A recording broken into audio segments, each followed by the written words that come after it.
नमस्कार, अखबार रिपोर्टर के इस अंक में आपका स्वागत है।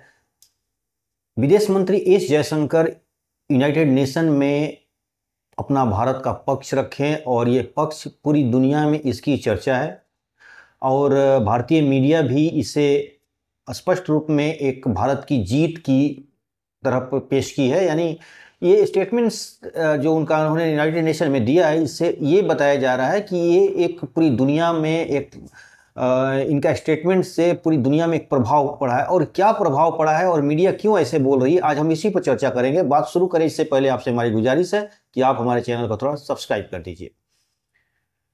देखिए, एस जयशंकर ने जो यूनाइटेड नेशन में भाषण दिया, उसके मुख्य बिंदु क्या थे। एक तो ये बातें ये कही गई थी जिसमें आतंकवाद को लेकर उन्होंने ये बताया कि सीमा पार से भारत में आतंकवादी भेजे जाते हैं, जिससे भारत अक्सर लहूलुहान होता है। शब्द उनके ये नहीं थे, भाव यही थे जो मैं बोल रहा हूँ। उन्होंने पाकिस्तान का नाम नहीं लिया, जैसा कि हमेशा होता है। भारत कभी भी पाकिस्तान का नाम यूनाइटेड नेशन में नहीं लेता है। उस हमेशा सीमा पार ही बात करता है या साउथ एशिया की बात करता है, लेकिन वो किसी देश का नाम नहीं लेता है। इसके पीछे अलग एक कूटनीति है और वो भी हम डिस्कस करेंगे कि भारत पाकिस्तान का नाम क्यों नहीं लेता है और उल्टे पाकिस्तान भारत का हमेशा नाम लेता है और जोर शोर से उठाता है। ये भी हम बात करेंगे। दूसरी बात कि उनके भाषण में ऐसा नया क्या था। एक तो आतंकवाद की बात किया, टैरिफ का भी बात किया। ट्रेड वॉर जो अभी चल रहा है, अमेरिका ने जो टैरिफ लगाया उस पर भी उन्होंने बात रखी। उन्होंने ये रखी कि दुनिया में जो एक तरह से जो देश ग्लोबलाइजेशन की बात कर रहे थे, आज वही ग्लोबलाइजेशन को से पीछे हट रहे हैं और एक तरह से संरक्षणवाद की वकालत कर रहे हैं। भाव यही था, शब्द अलग थे। ऐसे बहुत सारे मुद्दे पे उठाए, लेकिन दूसरी बात कि उन्होंने ये भी कहा कि यूनाइटेड नेशन में एक सुधार होनी चाहिए। जो 1945 में जो यूनाइटेड नेशन बना था, आज वही स्थिति में चल रहा है, उसी तरह है और वही 5 सिक्योरिटी मेंबर्स हैं और जो वीटो का दुरुपयोग हो रहा है। मैं यहाँ फिर भी कहूँगा शब्द यही नहीं थे, भाव यही था। शब्द अलग हो सकते हैं, लेकिन कहने का मतलब यही था उनका कि यूनाइटेड नेशन में सुधार होना चाहिए। भारत ही नहीं, बहुत सारे देश इस बात को उठा रहे हैं। बहुत सारे विकासशील देश अपनी बातें उठा रहे हैं कि हमारी आवाज़ों को यूनाइटेड नेशन में दबाया जा रहा है या हमारी यूनाइटेड नेशन में हमारी बातों को नज़रअंदाज कर दिया जा रहा है। तो मुख्य मुद्दा जो थे वो तो आतंकवाद था, यूनाइटेड नेशन में सुधार था और जलवायु परिवर्तन था। भारतीय मीडिया इसे बहुत ही बढ़ा चढ़ाकर बता रही है। उन्होंने कहा कि इससे दुनिया में खलबली मच गई है। इसमें ऐसा कुछ नया नहीं था। यूनाइटेड नेशन में एस जयशंकर ने जो भाषण दी थी, वो भारत अक्सर लंबे समय से ही बात करते आ रहा है। सीमा पार आतंकवाद, जलवायु परिवर्तन और यूनाइटेड नेशन में सुधार। भारत अस्थायी सदस्यता चाहता है सिक्योरिटी काउंसिल में, जो लंबे कई दशकों से इसकी मांग है और उसकी मांग को हमेशा नज़रअंदाज कर दिया जाता है। जबकि भारत दुनिया का सबसे बड़ा लोकतंत्र है और एक उभरती हुई अर्थव्यवस्था है, जो दुनिया की लगभग 5वीं इकॉनमी बन चुका है, तीसरी इकॉनमी की तरफ बढ़ रहा है। ऐसे में भारत को इस एक प्रतिनिधित्व न देना एक तरह से यूनाइटेड नेशन के ऊपर ही प्रश्न चिन्ह लगा रहा है। सबसे बड़ी चीज़ कि यूनाइटेड नेशंस पर अब एक और बहस शुरू हो गई है कि यूनाइटेड नेशन एक यूजलेस प्लेटफॉर्म बन चुका है। यानी लोग आते हैं, भाषण देते हैं और चले जाते हैं, लेकिन फिर से वही का वही। अगर पिछले दशकों की बात किया जाए तो यूनाइटेड नेशन में ऐसा क्या क्रांति आ गई है? क्या जलवायु परिवर्तन में कोई ठोस कोई कार्रवाई हो रही है? कुछ उस पर स्टेप्स लिए जा रहे हैं? शायद नहीं। क्या आतंकवाद रुक गया? नहीं। सबसे बड़ी बात कि यूनाइटेड नेशन आतंकवाद को रोकने की बात तो छोड़ दीजिए, अभी यूनाइटेड नेशन आतंकवाद का परिभाषा क्या है, यानी उसको हम आतंकवाद को किस तरह एक्सप्लेन करें, इस पर ही अभी विचार नहीं किया है। यानी एक तरफ एक देश कहता है कि हमारे ऊपर ये आतंकी हमला हुआ है और दूसरी तरफ दूसरा देश कहता है कि नहीं नहीं, ये तो सताए हुए लोग थे जो आपसे भिड़ंत किए हैं, लड़ाई किए हैं, अपनी बात को रखने का उनका एक तरीका है। अब इसी में मामला पेच फंस जाता है। यानी जब तक वो देश अपने आप को पूरी तरह से पीड़ित न पाए तब तक वो आतंकवाद पर भी चर्चा नहीं करता है। अमेरिका 9/11 तक अमेरिका खुद आतंकवाद पर कोई बात करता ही नहीं था। हालांकि आतंकवाद का जन्मदाता वही है। अगर लंबी वीडियो हो जाएगी, नहीं तो बात बताया जाए तो अमेरिका ही सब जितने बीमारी का जड़ वही है। तो अब फिर आ जाते हैं हम इंडियन मीडिया पर। इंडियन मीडिया ने कहा कि भारत के जो जयशंकर ने उन्होंने कमाल कर दिया। एक यह और बात बता दूं कि तुर्की ने भारत का नाम लिया और उसने बोला कि भारत तरक्की कर रहा है, भारत दावेदार है, ये ठीक है, लेकिन भारत को अभी सिक्योरिटी काउंसिल में अस्थायी सदस्यता देना एक तरह से जल्दीबाजी होगी। यानी एक तरह से तुर्की ने भारत का यूनाइटेड नेशन के सिक्योरिटी काउंसिल का मेंबरशिप के लिए विरोध किया। तो फिर आ जाते हैं हम मीडिया पर। मीडिया ने जिस तरह की बातें करी कि बहुत कमाल कर दिया इन्होंने, ये ऐसा कुछ था नहीं। ये पुरानी कहानी को ही नए अंदाज में पेश किया गया था। नए अंदाज क्या, अंदाज भी पुराना ही था, इसमें कोई नई बात नहीं है। और भारत इससे ज़्यादा कुछ कर भी नहीं सकता है।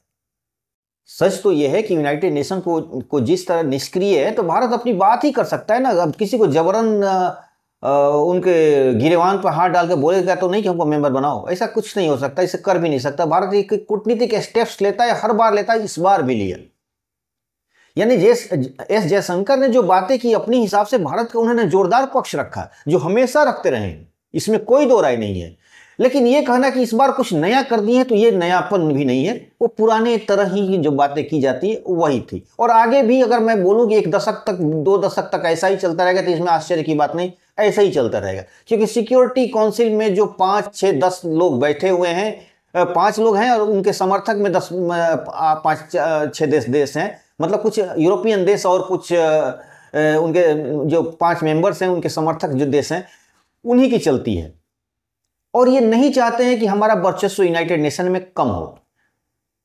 चीन नहीं चाहता है कि भारत घुसे, क्योंकि भारत को घुसने का मतलब, सिक्योरिटी काउंसिल में बनने का मतलब कि चीन के लिए चुनौती हो जाएगी और चीन की दादागिरी खत्म हो जाएगी। अमेरिका नहीं चाहता है। अमेरिका तो खैर विरोध भी नहीं कर रहा है भारत के मामले में, लेकिन अभी फिलहाल अभी नहीं कहा जा सकता, क्योंकि अमेरिका की नीतियां तो हमेशा बदलते रहती हैं। फ्रांस समर्थन कर रहा है, क्योंकि भारत से उसका बहुत काफ़ी व्यापारिक संबंध है, रूस से पुराना मित्र है। तो कुछ देश हैं जो समर्थन कर रहे हैं, लेकिन सबसे बड़ी बात कि इनके पास वीटो है। अगर एक में इसमें से वीटो कर देंगे तो भारत नहीं जाएगा। तो भारत लंबे समय से प्रयास कर रहे हैं और आगे भी कई दशक तक प्रयास करेगा, लेकिन इसमें कुछ होने वाले नहीं है। क्योंकि यूनाइटेड नेशन में जब तक दादागिरी वाली कहानी खत्म नहीं होगी, यानी यूनाइटेड नेशन में वो वर्चस्व की लड़ाई जब तक खत्म नहीं होगी, तब तक इसमें कुछ नहीं होने वाला है, कोई सुधार नहीं होने वाला है। और जो ताकतवर देश हैं, यूरोपियन, अमेरिकन और जो सिक्योरिटी काउंसिल में जो मेंबर्स हैं, 5 महारथी, 5, ये लोग अपनी वर्चस्व को कम नहीं करना चाहते हैं। वो नहीं चाहते हैं कि यूनाइटेड नेशंस के माध्यम से दुनिया के कई पावर सेंटर तैयार हो, जैसे भारत वकालत करता है। भारत कहता है कि भाई दुनिया में एक ध्रुवीय शक्ति नहीं होनी चाहिए, कई इसके पावर सेंटर होने चाहिए, ताकि दुनिया का एक मिजाज ठंडा रहे और सब लोग बराबरी में, बैलेंस में बात करते रहें। ये नहीं कि एक देश एक दूसरे पर जब चाहे बम फेंक के मार देना शुरू कर दे रहा है और दूसरा उसका समर्थन करना शुरू कर रहा है। तो ये चीज़ें हैं। और दूसरी बात कि यहाँ पर एक चीज़ और देखने को है कि पाकिस्तान अक्सर भारत का नाम लेता है, लेकिन भारत पाकिस्तान का नाम नहीं लेता, सीमा पार या कुछ इस तरह का बयान देके निकल जाता है। इसके पीछे विशेषज्ञों का राय है, या जो जियोपॉलिटिक्स, इंटरनेशनल रिलेशन को समझते हैं, उनका कहना यह है कि इससे बातों को ज़्यादा बायलैटरल हो जाएगा, यानी तू मैं वाली कहानी शुरू हो जाएगी यूनाइटेड नेशन में। और भारत अगर ऐसा करेगा, तू मैं वाली स्थिति पाकिस्तान बना देगा, तो इस तरह एक तरह बोलेगा कि अरे यार ये लोग हमेशा लड़ते रहते हैं, यानी बायलैटरल इशू हो जाएगा। और भारत आतंकवाद को एक ग्लोबल समस्या बताकर पेश करना चाहते हैं, और ग्लोबल कहते हुए भारत पाकिस्तान पर दबाव डालना चाहता है। लेकिन पाकिस्तान भारत का खुल का नाम लेता, हमेशा नाम लेता है। इसके पीछे पाकिस्तान का अपना इंटरनल पॉलिटिक्स है, उसका जो देश के अंदर अपने आप को दिखाने की, भाई देखिए हम लड़ाई जीत के आए, भारत को नंगा कर दिए, भारत को बेनकाब कर दिए, इस तरह करके वो लोग अपने हिसाब से अपना ही पीठ खुद थपथपा लेते हैं। और दुनिया को, भले उनको कहता है कि दुनिया तो यही कहती है कि अरे यार ये हमेशा आता है, हल्ला गुल्ला करते हैं, चले जाते हैं, लेकिन भारत के मामले में भारत को गंभीर देश बोलते हैं कि भाई देखिए पीड़ित है आतंकवाद से, लेकिन फिर भी उस देश का नाम नहीं लेता है ये। यानी एक तरह से भारत की सहानुभूति मजबूत हो जाती है। खैर इसके पीछे और भी वजह है, लेकिन बताना थोड़ा मुश्किल है, लेकिन आप बात को थोड़ा समझ सकते हैं। तो कुल मिलाकर यूनाइटेड नेशंस में सुधार की ज़रूरत है।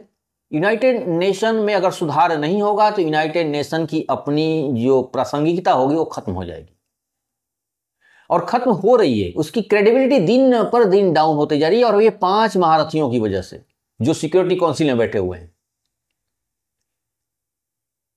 अब विकास, और भारत अपने आप को एक ग्लोबल लीडर के रूप में देख रहा है। ग्लोबल साउथ के बारे में बात कर रहा हूं, विकासशील देशों के बारे में बात उठाता है। पाकिस्तान तो सिर्फ उसकी पूरे यूनाइटेड नेशन में बात, अब क्या बताया जाए। पाकिस्तान, हम उनके इतने जहाज गिरा दिए, इतना ये कर दिए, हमें मार दिए, मतलब एक तरह से गांव में बच्चे नहीं गुल्ली डंडे में और पतंग में मारामारी करते हैं, कुछ उस तरह का बिहेवियर था उसका। लेकिन भारत एक सटीक जवाब देता है, एक विकासशील देश के लीडरशिप के रूप में बात करता है, ग्लोबल साउथ के लीडरशिप के रूप में बात करता है। उसका सिर्फ पाकिस्तानी मुद्दा नहीं रहता, उसके बहुत सारे एजेंडे होते हैं यूनाइटेड नेशन में। वो टैरिफ के लिए बात करता है, वो व्यापार पर बात करता है, वो जलवायु परिवर्तन पर बात करता है, आतंकवाद भी उसके साथ जुड़ा होता है, और यूनाइटेड नेशन में सुधार की बात हमेशा करते रहता है। तो भारत की अपनी, इस मामले में भारत की अपनी एक हाई लेवल की बात तो है, उसकी सोच से हाई लेवल की है। और इस मामले में जो मीडिया कहती है कि भारत ने तहलका मचा दिया, तो बात तो सही है, इसमें कोई नई बात नहीं है। भारत का जब भी यूनाइटेड नेशन में जाता है तो पूरी दुनिया में एक न्यूज़ तो बनता ही है। भारत की जो स्टेटमेंट्स होते हैं उस पर पूरी दुनिया सुनती है। भारत से पूरी दुनिया उम्मीद लगाए रहती है कि भारत कुछ हमारे लिए बोले, और भारत ऐसा करता भी है। और इस बार भी जयशंकर साहब ने यही बात किया। तो इसमें कोई नया नहीं था, लेकिन हल्का भी नहीं था। यानी यूनाइटेड नेशन में जयशंकर साहब ने जो वजन से अपनी बातें रखी वो काबिल तारीफ तो है, इसमें कोई दो राय नहीं, लेकिन इसमें नया कुछ नहीं था। बात वही थी, पुराने कहानी को ही नए अंदाज में रखी गई थी, लेकिन जोरदार ढंग से रखी गई थी, इसमें तो कोई दो राय नहीं। तो आज के अंक में बस इतना ही। नए के साथ फिर आपसे मुलाकात होगी। आपसे हमारी गुजारिश है कि आप हमारे चैनल को थोड़ा सब्सक्राइब कर दीजिए, और जो भी कुछ राय हो तो जरूर दीजिए, लाइक शेयर कमेंट जरूर करिएगा। धन्यवाद।